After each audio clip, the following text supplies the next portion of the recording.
moonlight and macaroons. The first snowflakes of winter began to dance outside the frosted windows of Café de Rêves, casting delicate shadows across the warm amber glow within. Margot Dubois tucked a wayward curl behind her ear as she arranged the final display of macaroons in the glass case, their pastel colors like little jewels against the white porcelain. The café had been her grandmother's, and her grandmother's before that, 4 generations of women who had poured their hearts into creating the perfect haven for lovers, dreamers, and anyone in need of a warm embrace in edible form. It was nearly midnight, but Margot wasn't ready to close just yet. There was something magical about Paris in the snow, something that made her want to keep the lights on a little longer, to offer sanctuary to anyone who might wander in from the gentle storm outside. She hummed softly as she wiped down the espresso machine, a melody her grandmère used to sing while kneading dough in the early morning hours. The bell above the door chimed, bringing with it a swirl of snowflakes and a tall figure in a charcoal wool coat. Margot looked up, her breath catching slightly as she met the warmest brown eyes she'd ever seen. The man was perhaps 30, with dark hair dampened by snow and a slight smile that seemed both apologetic and hopeful. "I'm sorry," he said in accented English, then switched to French. "Je suis désolé. I saw your lights were still on. I know it's late, but..." "Please, come in from the cold," Margot replied, gesturing warmly toward the cozy interior. "I was just about to make myself some hot chocolate. Would you like some?"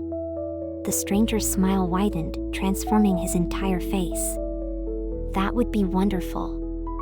I'm Théo, by the way. Théo Martineau."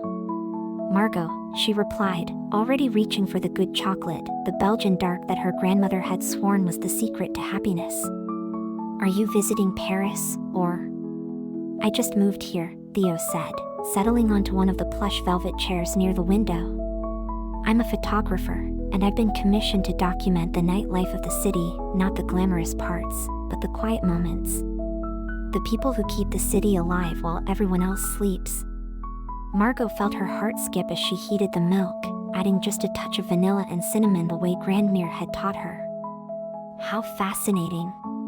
There's something so peaceful about Paris at night, don't you think? As if the city finally exhales and shows you its true soul. "Exactly," Théo said, his voice filled with genuine enthusiasm. "I was walking along the Seine tonight, and I saw your café glowing like a beacon. It was so inviting, so..." He paused, searching for the right word. "Cozy?" Margot suggested, bringing over 2 steaming mugs topped with whipped cream and a dusting of cocoa powder. "Perfect," he said softly, and she wasn't entirely sure he was talking about the word choice. They sat in comfortable silence for a moment, watching the snow fall more heavily outside. The café felt like a snow globe, a perfect little world where time moved differently and magic was not only possible but inevitable. "Tell me about this place," Théo said eventually. "It feels like it has stories to tell." Margot curled her legs under her in the oversized armchair across from him, cradling her mug. "My great-grandmother opened it in 1924.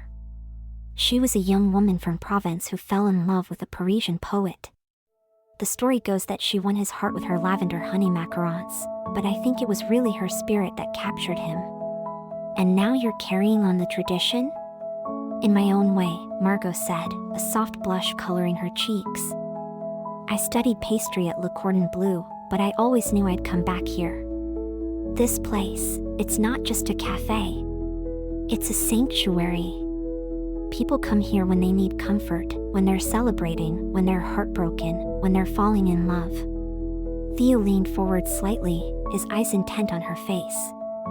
"And which category do you think I fall into tonight?" The question hung in the air between them, intimate and charged with possibility.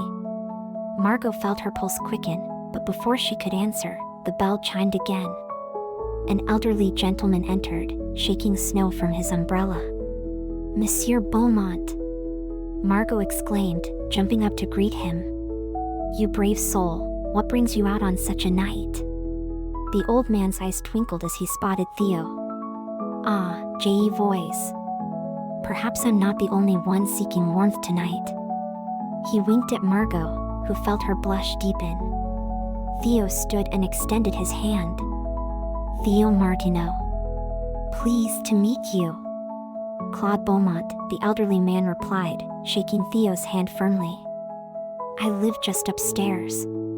Margot here is like a granddaughter to me. I keep an eye on her, and she keeps me fed with the most extraordinary pastries in all of Paris. Monsieur Beaumont is being modest, Margot said, bustling to prepare his usual, a pain au chocolate and café au lait. He's a retired professor of literature at the Sorbonne. He has the most wonderful stories. Stories are what keep us young, Claude said, settling into his favorite chair by the bookshelf. Speaking of which, I couldn't help but notice you have excellent taste in literature, young man. He nodded toward the worn copy of Les Miserables that Théo had placed on the table beside him. It's my favorite, Théo admitted. I find something new in it every time I read it. A man after my own heart, Claude beamed. Tell me, what draws you to Hugo's work? As the two men discussed literature, Margot found herself stealing glances at Théo, admiring the way his hands moved as he spoke, the passion in his voice when he talked about art and beauty. There was something about him that felt familiar, as if she'd been waiting for him without even knowing it. The conversation flowed naturally from books to photography to travel, and before Margot knew it, it was nearly 2 a.m. Claude had dozed off in his chair, a content smile on his weathered face, and the snow had stopped falling outside. I should let you close, Théo said softly, not wanting to wake Claude. This has been unexpected. Wonderful, but unexpected.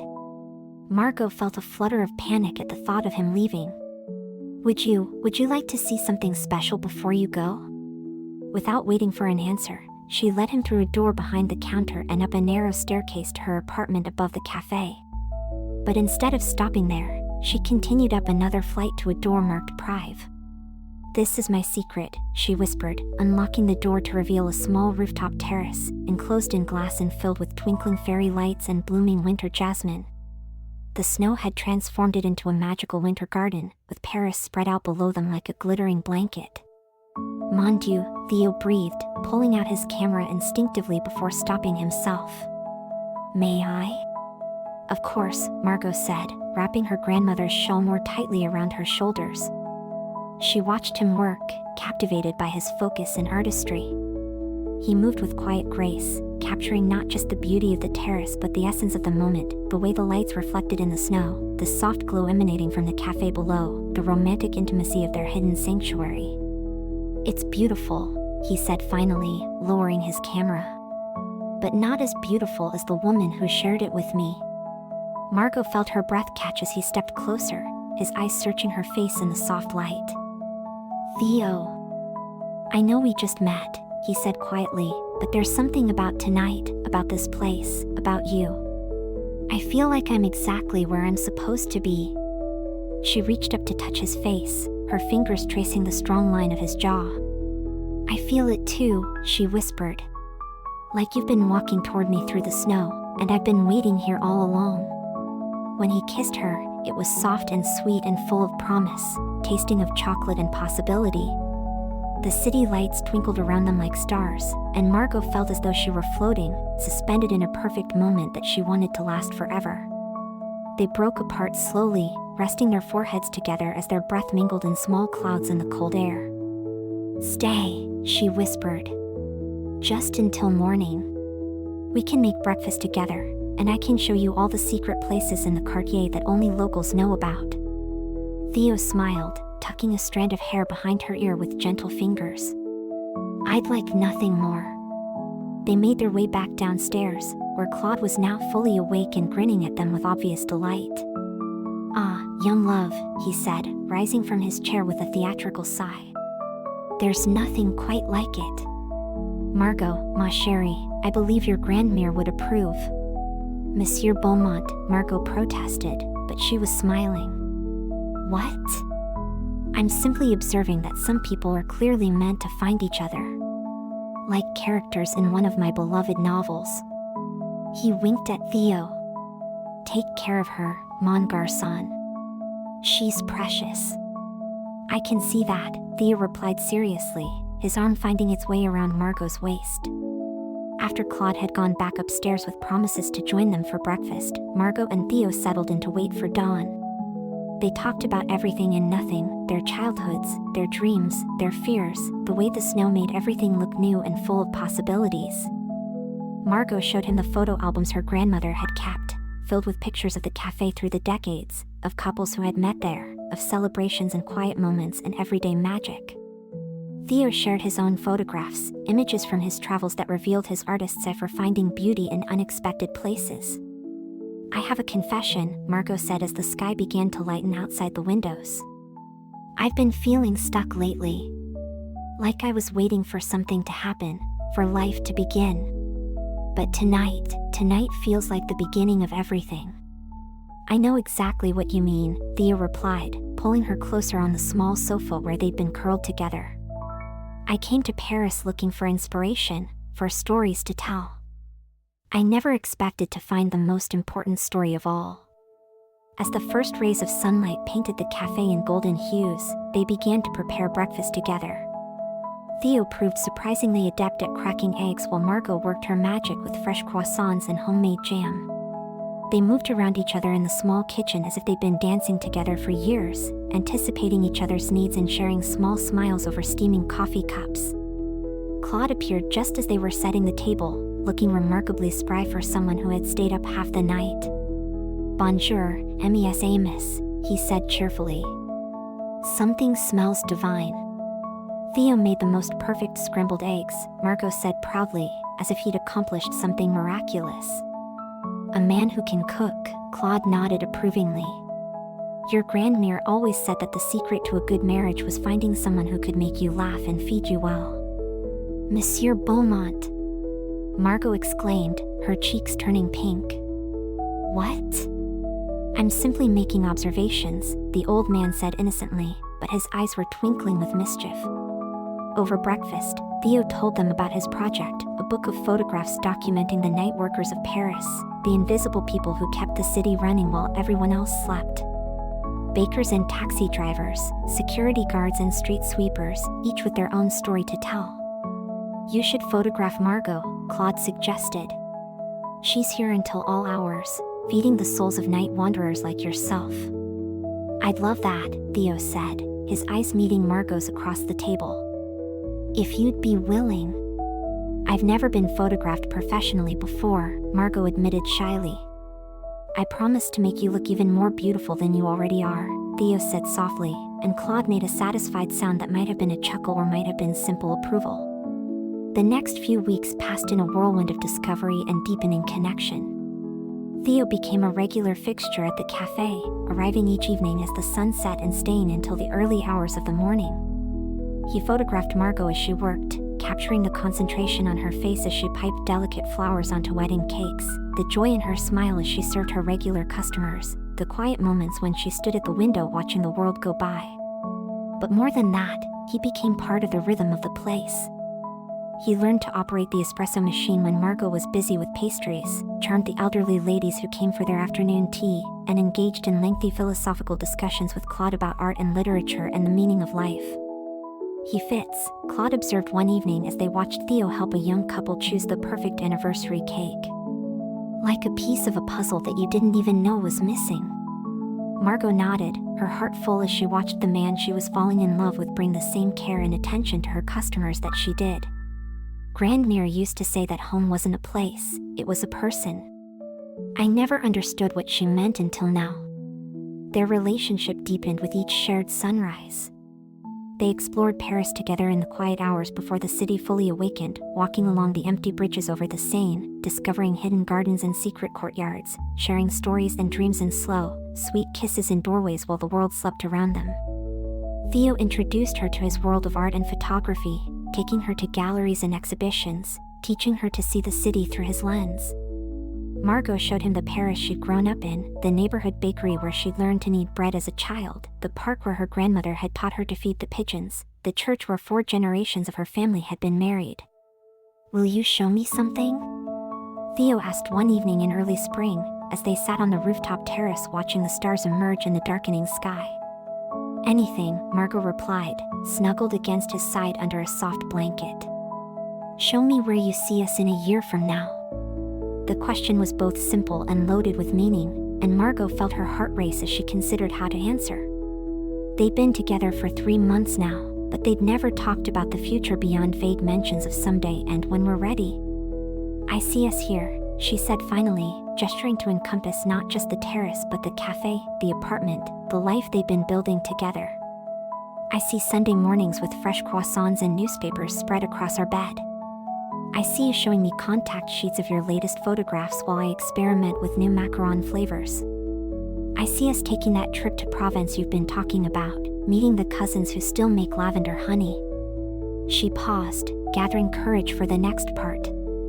I see us opening a gallery space in the back room of the cafe, displaying your photographs alongside local artists' work. I see Christmas mornings and lazy summer evenings and growing old together while Claude tells us stories about the old days. Théo was quiet for so long that Margot began to worry she'd said too much, revealed too much of her heart. But then he turned to face her fully, his eyes bright with unshed tears. I see all of that too, he whispered. And more. I see a little girl with your eyes and my stubborn streak, learning to make macarons at her maman's knee. I see birthday parties in the cafe and anniversary dinners on this terrace. I see a love story that starts with hot chocolate on a snowy night and lasts until we're too old to climb the stairs to our secret garden. Théo. Margot breathed, her own eyes filling with tears of joy. I know it's crazy, he continued, reaching into his jacket pocket. We've only known each other 3 months. But Claude was right that first night, some people are meant to find each other. He pulled out a small velvet box, and Margot's heart stopped entirely. This was my grandmother's ring, he said, his voice shaking slightly. She gave it to my grandfather in 1943, when he was about to leave for the resistance. She told him it was a promise that love would survive anything, that they would find each other again when the war was over. He opened the box to reveal a delicate Art Deco ring, with a central diamond surrounded by smaller stones that caught the starlight and threw it back in tiny rainbows. They were married for 60 years, Théo continued. And before she died, Grandmère made me promise to give this ring to a woman who understood that love isn't just a feeling, it's a choice you make every single day. Margot was crying openly now, her hands pressed to her mouth as the full magnitude of the moment hit her. Margot Dubois, Théo said, sliding off the bench to kneel in front of her in the snow that had begun to fall again, as if the universe was recreating the magic of their first meeting. Will you choose to love me every day for the rest of our lives? Will you marry me? Yes, she whispered, then louder, yes, yes, of course yes. He slipped the ring onto her finger with shaking hands, and it fit perfectly, as if it had been made for her. They kissed as the snow swirled around them, and somewhere in the apartment below, Claude's delighted laughter could be heard through the windows. I think someone was listening at the door, Margot giggled against Theo's lips. Good, Théo replied, lifting her up and spinning her around the small terrace. I want the whole world to know that you're going to be my wife. They spent the rest of the night planning their future, talking about the wedding they wanted to have right there in the cafe, with Claude officiating and the whole neighborhood invited. They dreamed about the children they would raise in this magical place, about the stories they would tell and the love they would pass down through the generations. As the sun rose on their engagement day, painting the sky in shades of rose and gold, Margot looked at the ring on her finger and felt her grandmother's presence in the warm spring breeze that rustled through the jasmine. She would have loved you, Margot told Théo as they watched the city wake up below them. I wish I could have met her, he replied, wrapping his arms around her from behind. But in a way, I feel like I did. She's in every corner of this place, in every recipe you make, in the way you love with your whole heart. 6 months later, on a perfect September evening when the leaves were just beginning to turn gold, Margot Dubois became Margot Martineau in the most beautiful wedding the Cartier had ever seen. Claude did indeed officiate, resplendent in a formal jacket that hadn't seen daylight in 20 years. The cafe was filled with flowers and fairy lights and everyone who had become part of their story, the regular customers who had watched their romance unfold, the neighbors who had adopted Théo as one of their own, the baker from down the street who had provided the most magnificent wedding cake Paris had ever seen. But perhaps the most beautiful moment came when the photographer Théo had hired to document their wedding showed them the pictures later.